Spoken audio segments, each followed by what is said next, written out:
ಹಾಸನದಲ್ಲಿರುವ ಎಲ್ಲ ಹಿರಿಯರಿಗೂ ಸ್ನೇಹಿತರಿಗೂ ಮುಖ್ಯವಾಗಿ ಅಮ್ಮ ಅಪರೂಪವಾಗಿ ಎಷ್ಟೋ ವರ್ಷಗಳ ನಂತರ ನೋಡ್ತಾ ಇದ್ದೀವಿ. ಸೊ ಹಾಗೆ ಈ ಕಾರ್ಯಕ್ರಮಕ್ಕೆ ಆಗಮಿಸಿರುವ ಚಿತ್ರರಂಗದ ಹಿರಿಯರು, ಕಲಾವಿದರು ಮತ್ತು ನಿರ್ದೇಶಕರು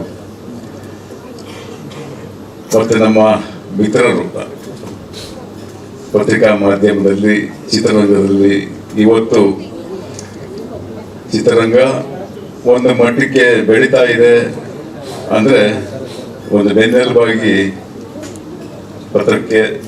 ಪತ್ರಕರ್ತರು ಮತ್ತು ಮಾಧ್ಯಮ ಅದು ಬೆನ್ನೆಲುಬಾಗಿದೆ ಅಂತ ಹೇಳಿದ್ರೆ ಅದು ನಿಜವಾಗ್ಲೂ ಹೇಳ್ತಾ ಇದ್ದೀನಿ. ನನ್ನ ಕೆರಿಯರಲ್ಲಿ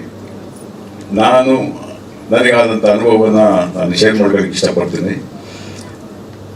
ನಾನು ಮೊದಲನೇ ಚಿತ್ರ ಮಾಡಕ್ಕೆ ಬಂದಾಗ PR ಅಂದರೆ ಏನು ಮಾಡ್ತಾರೆ ಅವರು ಅನ್ನೋದು ಗೊತ್ತಿರಲಿಲ್ಲ ನನಗೆ. ಸೊ ಸುಧೀಂದ್ರ ಅವರು ಪಾಪ ಬಂದು ನನಗೆ PR ಅಂದರೆ ನಾವು ಈ ಥರ ಮಾಡ್ತೀವಿ ಸರ್ ಅಂದಾಗ, ಒಬ್ಬ ನಿರ್ಮಾಪಕನಿಗೆ ಒಂದು ಸೇತುವೆ ಮಾತ್ರ ಅಲ್ಲ, ಒಬ್ಬ ನಿರ್ಮಾಪಕನಿಗೆ ಎಷ್ಟು ಟೆನ್ಷನ್ ಇರುತ್ತೆ ಒಂದು ಚಿತ್ರ ಮಾಡಬೇಕಾದ್ರೆ, ಎಷ್ಟು ಕಷ್ಟ ಪಡ್ತಾ ಇರ್ತಾನೆ, ಅದರಲ್ಲಿ ಅರ್ಧ ಕಷ್ಟ ಅವರೇ ತಗೊಂಡ್ಬಿಡ್ತಾರೆ. ಸೊ ಆಗ ನನಗೆ ಆ ಚಿತ್ರದ ಅನುಭವ ಮತ್ತು ಒಂದೊಂದು ಚಿತ್ರದ ಅನುಭವದಲ್ಲೂ ಅವರ ಒಂದು ಪಾತ್ರ, ಒಂದು ರಾಘವೇಂದ್ರ ಚಿತ್ರವಾಣಿ ಈ ಥರದ ಒಂದು ಸಂಸ್ಥೆ ಅವತ್ತಿಂದನೂ ನಾವು ಹೆಚ್ಚು ಕಮ್ಮಿ ಪ್ರತಿ ವರ್ಷ ಈ ಥರ ಒಂದು ಸಮಾರಂಭ ಮಾಡ್ತಾನೆ ಇರ್ತಾರೆ. ತುಂಬ ಖುಷಿಯಾಗುತ್ತೆ. ಸುಧೀಂದ್ರ ಅವ್ರ ಬಗ್ಗೆ ಎಷ್ಟು ಮಾತಾಡಿದ್ರು ಕಮ್ಮಿನೇ. ಸುಮಾರು ನಮ್ಮ ಸ್ನೇಹಿತರು ತುಂಬ ಜನ ಮಾತಾಡಿದ್ದಾರೆ ಅವ್ರ ಬಗ್ಗೆ.